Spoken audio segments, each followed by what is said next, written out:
So thank you for watching. I hope you find this video helpful. Okay, there's actually a couple of new different things being added into the specimen paper year 2020. Okay, so most of the question actually comes from May-June 2016 set 41. Okay, so the key difference here is in question 8, which it covers the sine cosine tangent graph, and also for the last question, which is how do you inverse a cubic function. So there's a quick link in the comment section. Okay, you can just scroll down and skip right to it, or you can just go through the entire paper, because in my opinion 2016 May-June 41 is actually a tough paper.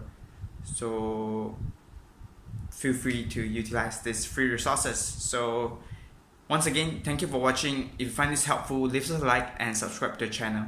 Thank you.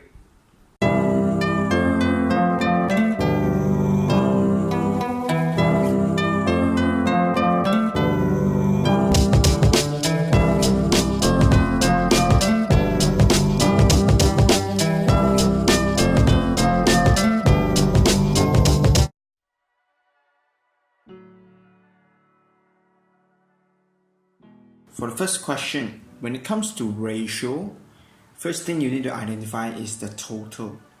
So the total here is actually 5. Okay, so for you to find how much Stephanie received, okay, you are required to use Christian's results. So total times 3/5, you will get 72.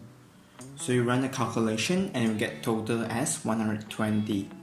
So you take 120 times 2/5, then you will get 48.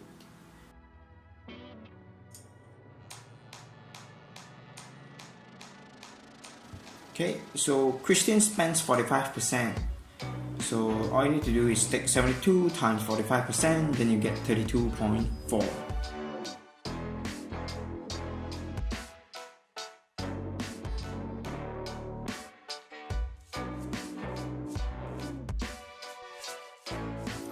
Okay, as for part 3, Christian also buy a meal for 840. So out of the 72 he received, how much he has spent? Okay, so you just take 72 minus 32.4 minus 8.4 over 72, then you get 13/30.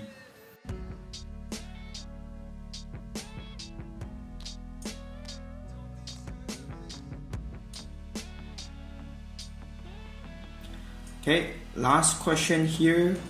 Stephanie buy books for sale of 1920. So this 1920 is actually after discount. Okay, so you take original times 80%, you will get 19.2. So you run the calculation and you get the original price as 20.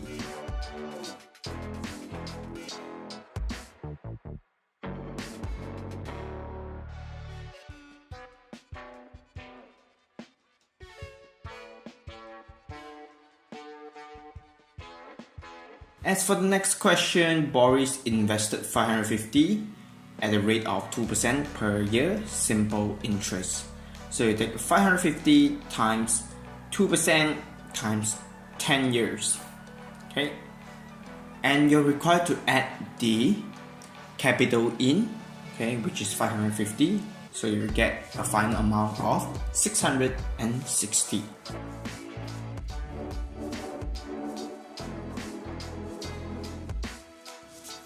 As for question C, Marlene invested 550 at a rate of 1.9%.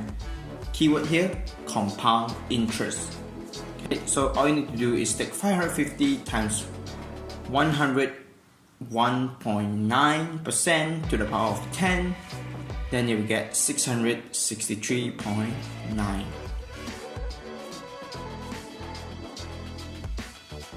For question D, okay, the keyword here is for you to find the interest, okay, and it is a compounded interest. So the formulas will goes by 550 times bracket 100 plus unknown so I set it as x here, percent to the power of 10. Okay, so first thing that I did was I shift 550 to the other side by dividing it. Then I root to the power of 10, then minus of 1. Because 100% is actually equivalent to value 1. So you get the final results as 1.5%.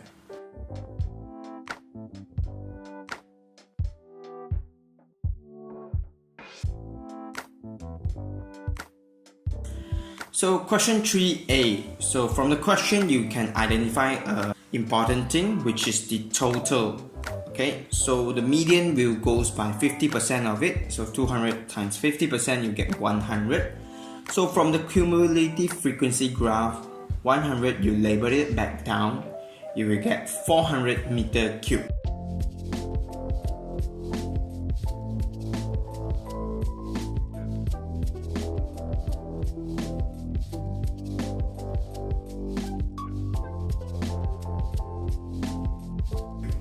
As for the lower quartile, okay, this is actually 25%. So 25% is actually 50. Okay, so from 50, you draw it down, you get 350 meters cube.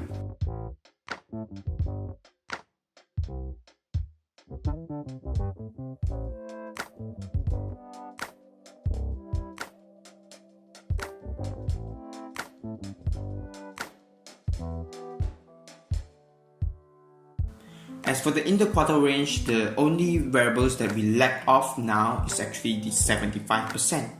So you can identify it by drawing it down from 150. Okay, so you get a result of 420. So the interquartile range will actually be 420 minus 350, then you get a result of 70.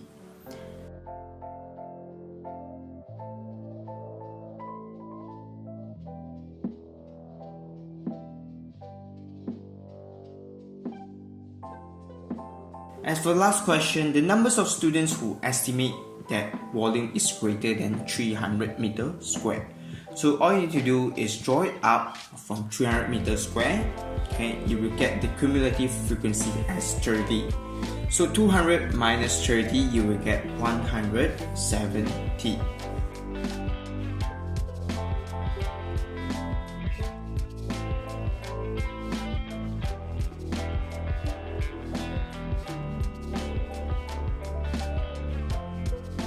Okay, as for part B, okay, the keyword here for you to solve this question is actually take the midpoint of the area multiplied by its respective frequency divided by 200. So the final results that you will get is actually 106.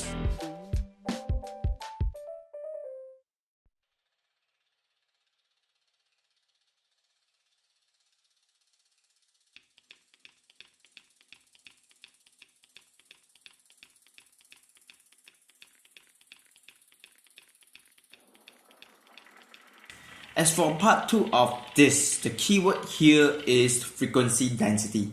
So frequency density, the formula goes by frequency divided by class width. Okay, so as per usual, I always check the graph that was given by the question, okay, to verify whether is there a scale factor that you have to multiply it back. So after the checking is 24 over 100. So it's 0.24, which fits the graph that was given. So no scale factor will be added in. So you just run the respective calculation. Okay, for 20 to 60 is actually 32 over 40. For 60 to 100 is actually 64 over 40. And for the last one, 100 to 150 is actually 80 over 50. Okay, so you can just draw out the respective histogram.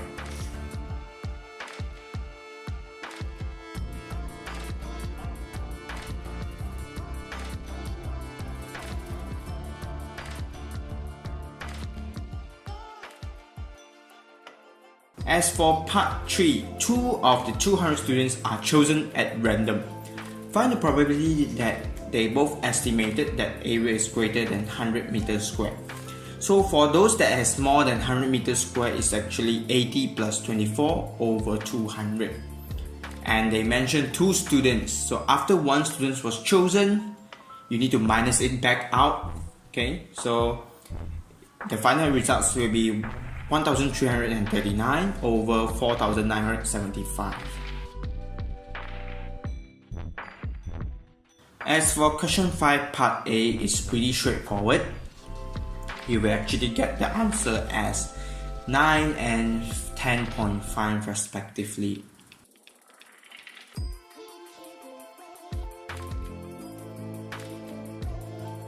So you label the coordinate, okay, and join the points together.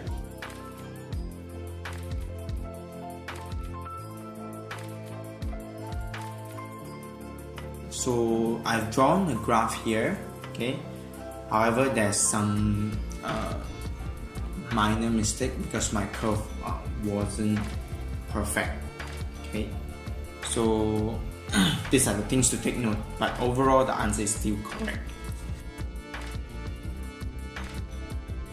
So using your graph, solve the equation fx equals to 11. So when y value is equals to 11, what are the points that it intercepts with?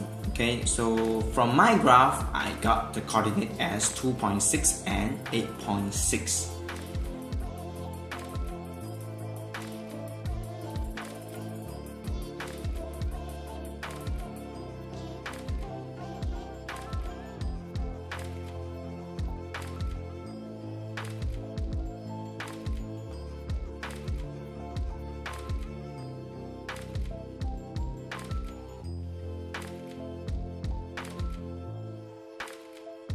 As for question D, k is a prime number, okay, fx equals to k has no solution.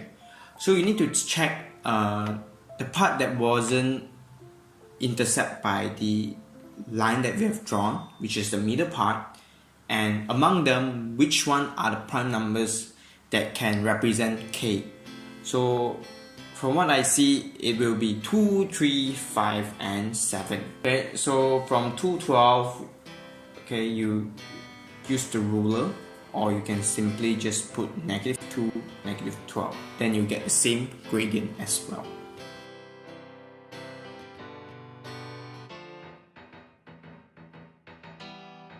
So for question F, okay, this is a little bit tricky actually. So you're required to use the original formula, which is 20 over x plus x equals to x squared.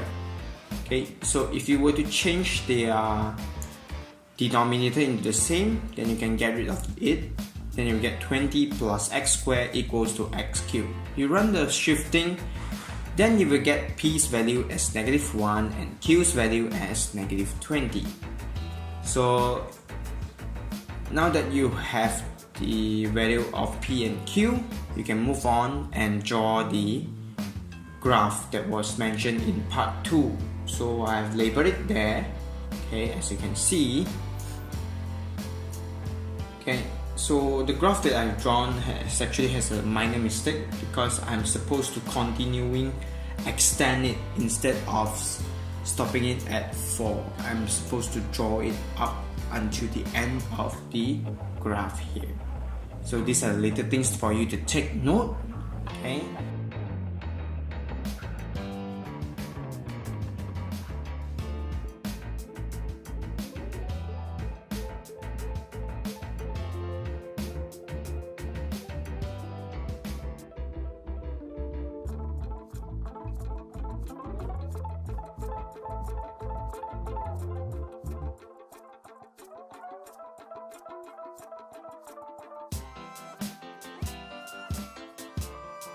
So use your graph and solve, okay, x cubed minus x squared minus 20 equals to 0. So this part will actually be the intersection of the graph. So the value is 3.1.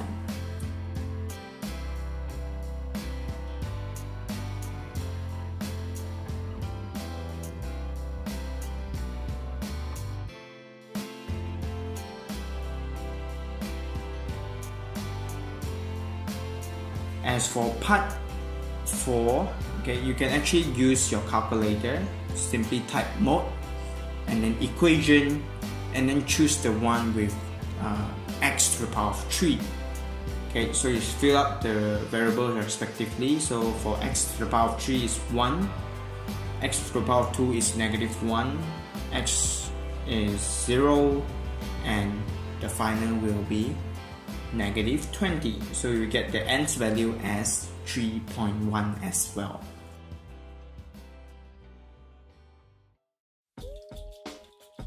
So for question 4, part 8, so draw a reflection of t at line x equals to 0. So the coordinate of the t image will actually be -5, 2, -2, 4, and -5, 4 respectively.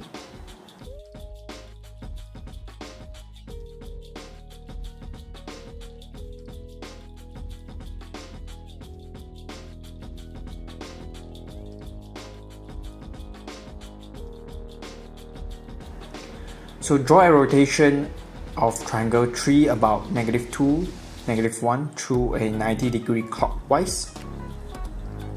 Okay, so the image will actually be -6, -1, -6, 1, and -3, 1. So you can actually check this answer by putting your ruler, the end there, okay? So by pointing the point I selected, which is -2 and -4, then you will check that it is actually 90 degree clockwise to the point -3, 1. Okay, describe fully a single transformation that map triangle T to triangle U. So as you can see, it is actually a translation with a result of 9, 1.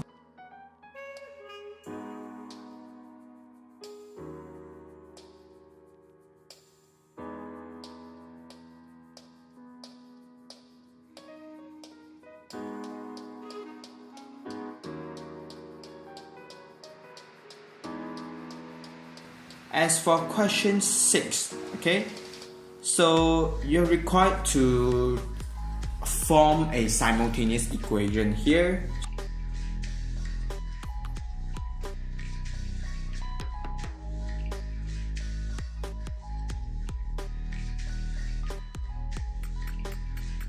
So x times y equals to the area, which is A, whereby for the perimeter it's 2x plus 2y equals to 80. So for what I did was I find y equals to a over x, then I substitute it back into the perimeter formula. Then you will get x squared minus 40x plus a equals to 0. So you have proved the question.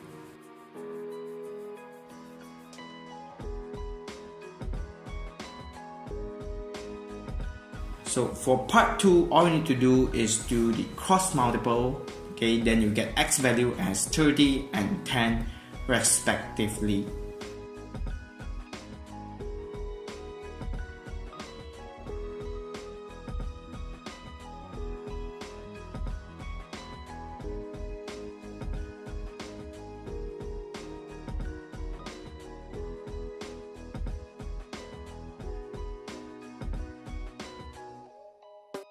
For part 3, simply use the quadratic formula, which is -b plus minus b squared minus 4ac over 2a. Then you get the results as 34.14 or 5.86 respectively.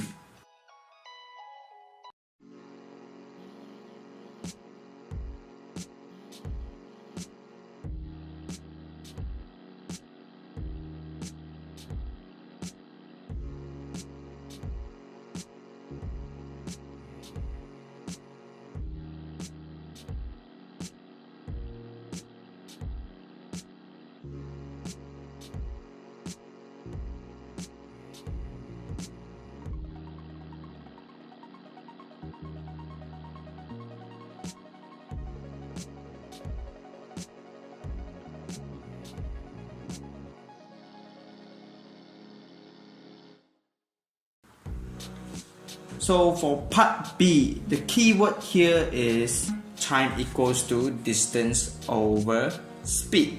Okay, so the key things here is you need to take note, okay, which speed is faster. So in our case, it's actually the return journey, because the speed goes by x plus 10, whereby the original is only x. The time taken here for the return journey will actually be shorter. So you need to take 200 over x minus 200 over x plus 10. So you run the calculation, you get 2000 over x bracket x plus 10. Then you substitute the 80 in that was mentioned in part 2 to find the time taken. So in our case, we gotten the answer in hour. Then you need to convert it into minutes, okay, which is 60 minutes. Then you minus it 16 off, then you multiply by 60 again to find the second, which is 40 seconds. So the final answer will be 16 minutes 40 seconds.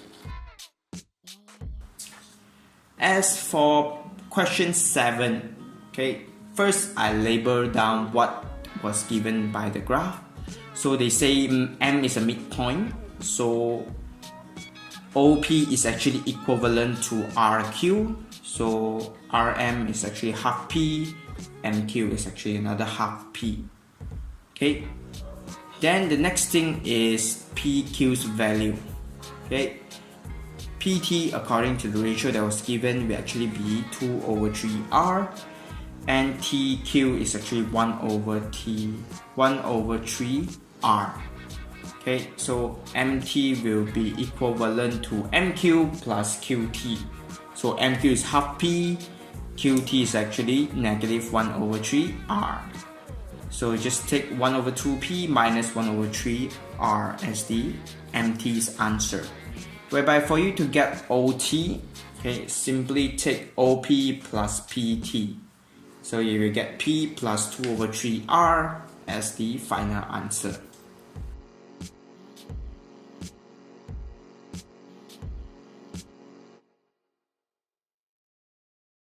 Okay, as for part B, they mentioned that RQ and OT are extended to meet at U. So QU here is actually also equivalent to 1 over 2P. Okay, so which means that for you to get to OU, all you need to do is take OR plus RM plus MQ plus QU. So it's R plus 1 over 2P plus 1 over 2P plus 1 over 2P, which is equivalent to R plus 3 over 2P as the final answer.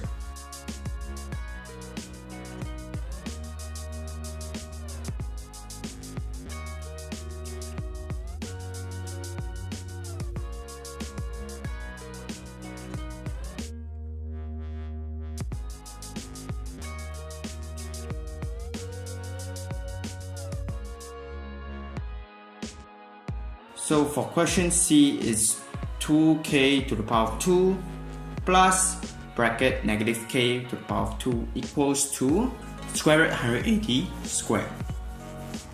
So you will get 4k squared plus k squared equals to 180. So 5k squared equals to 180, k equals to 6.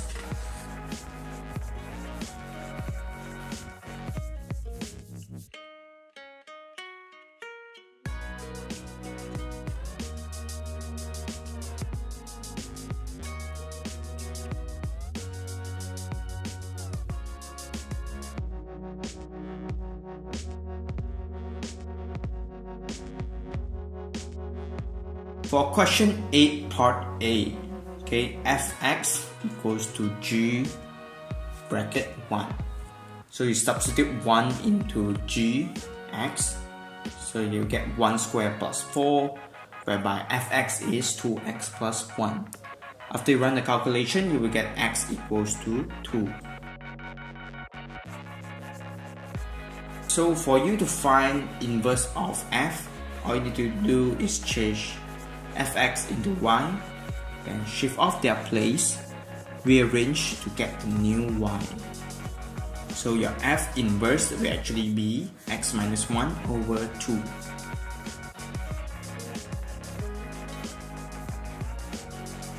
Okay, as for part D, okay, simply substitute 2x plus 1 into gx. Then you will get 4x squared plus 4x plus 1 plus 4. So the final results will be 4x squared plus 4x plus 5.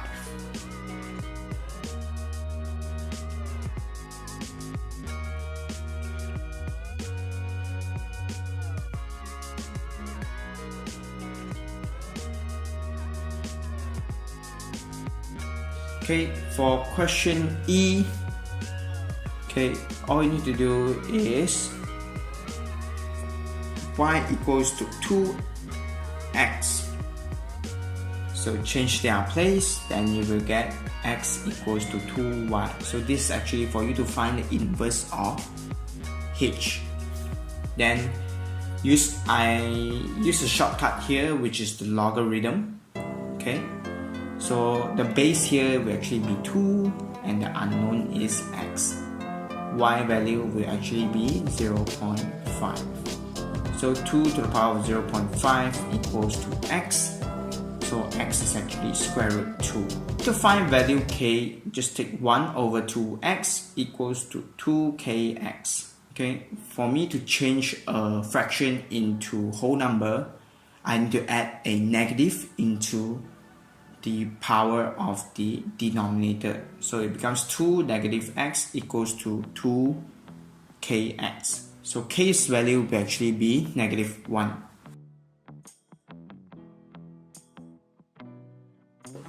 As for question 8, okay, as given by the question, 3 cosine x equals to 1. So cosine x equals to 1 over 3. So x equals to cosine inverse 1 over 3, which is 70.5. So the other value actually 360 minus 70.5, then you will get 289.5.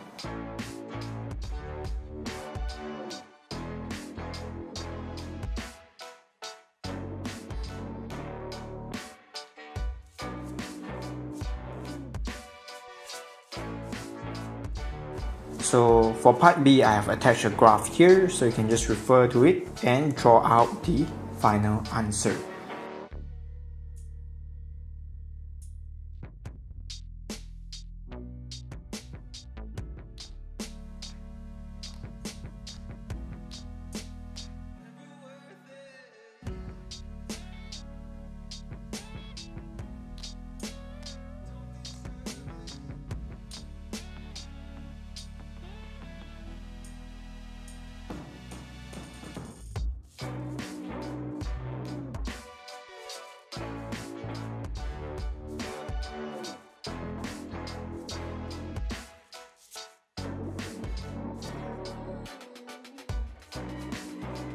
So question 9, okay, part A. This is actually using the cosine rule. So AD squared equals to AB squared plus BD squared minus 2AB BD cosine ABD. So after you run the calculation, you get 45.02.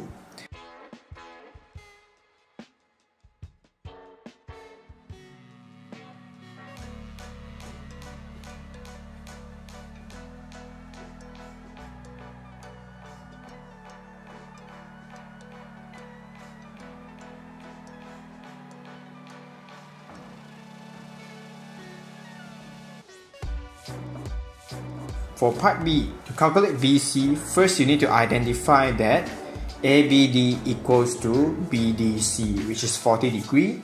So by having that variables, now you can use the sine rule to find BC's value as 89.91.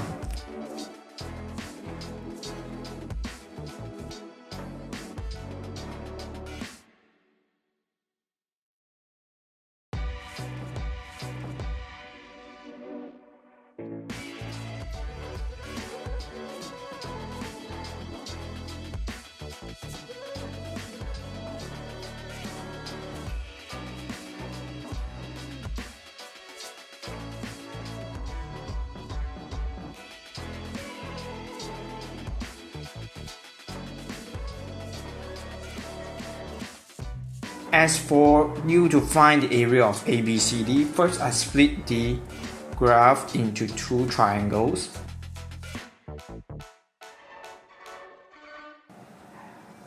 For both, I will be using half times side equals to sine, okay, of the middles of both sides that we are using.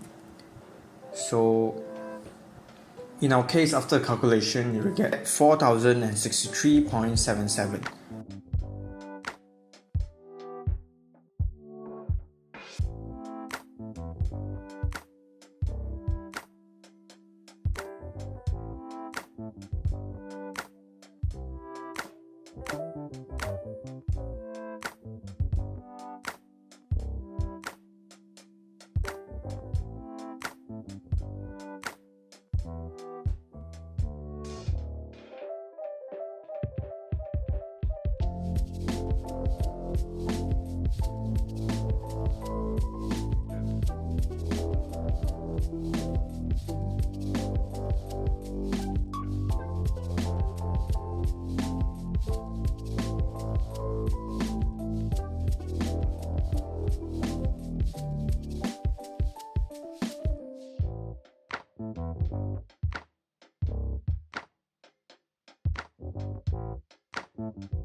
Whereby for you to calculate the shortest distance from A to BD, okay, simply draw a right angle triangle there. So we will be using the AB side that we have gotten, which is the hypotenuse. So we are required to use that to find the opposite.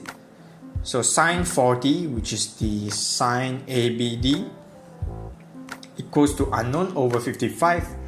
So you run the shifting, then you get 35.35 meters.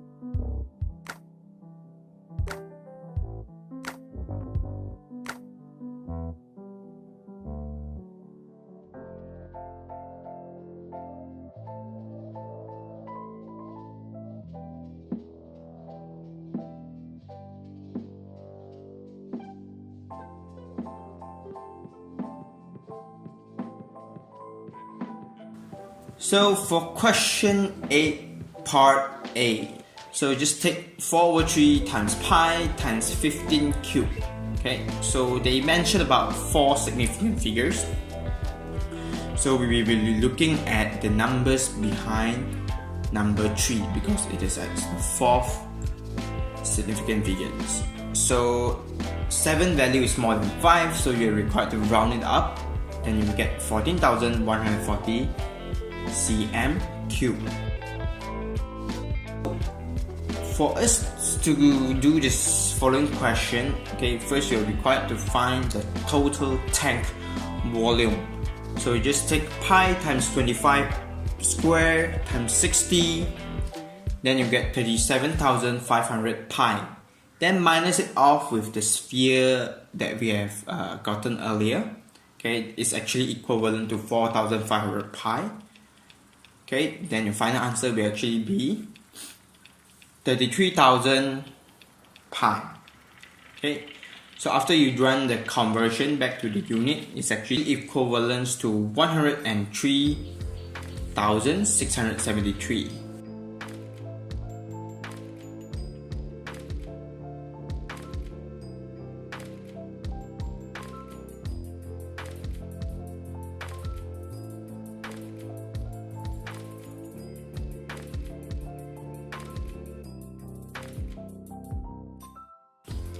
Okay, as for question 2, find the new height after the sphere was removed. Okay, so you just take pi times r squared times d equals to 33,000 pi. Okay, so for you to find d, simply shift the 25 square pi to the other side, then you get d as 52.8 cm.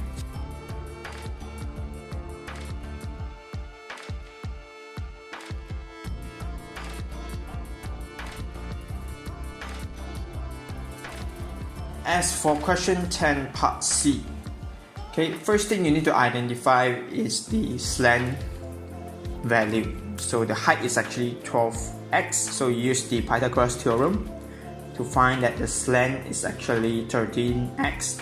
Okay, with that being said, now we can run the calculation, okay, because the surface area of the cone equals to the sphere surface area.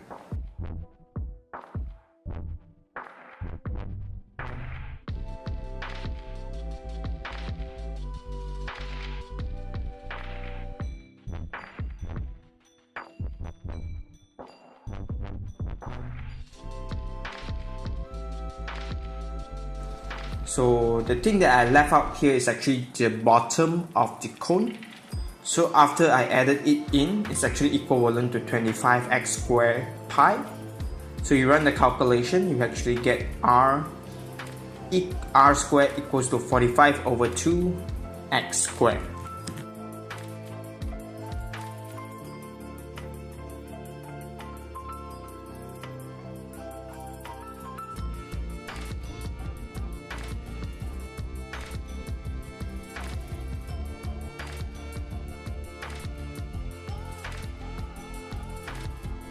For the last question, okay, this is actually something that we've never learned before. It's on how do you inverse a cubic function. Okay, so first thing that I did was I shift out the value, okay, in the power, okay, to the front. So 3 times 1 x. So the power after we shifting it out, so 3 you are required to minus it by 1. So repeat the same thing for 6x squared. So 6 times 2 x, so x squared is 2 minus 1. As for the last one, 16. So for the 16, I actually added in a x to the power of 0. So I shift out the 0, multiply by 16, then x to the power of 0 minus 1. So after you run the calculation, the end part will be 0. As for the front part, you will get 3x squared minus 12x. So with that being said, simplify it, you will get 3x bracket x minus 4 equals to 0. So x value will actually be 0 and 4 respectively.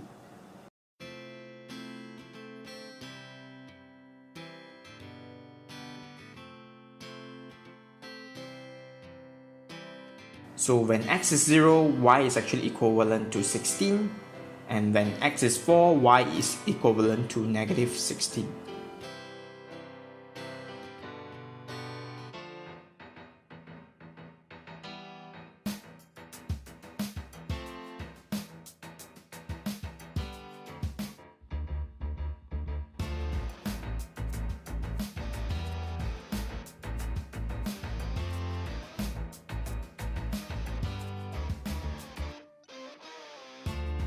So 0.16 is the maximum point because it is like the highest point the line can reach, whereby for 4, negative 6 is the minimum point because it is at the lowest point the line has reached.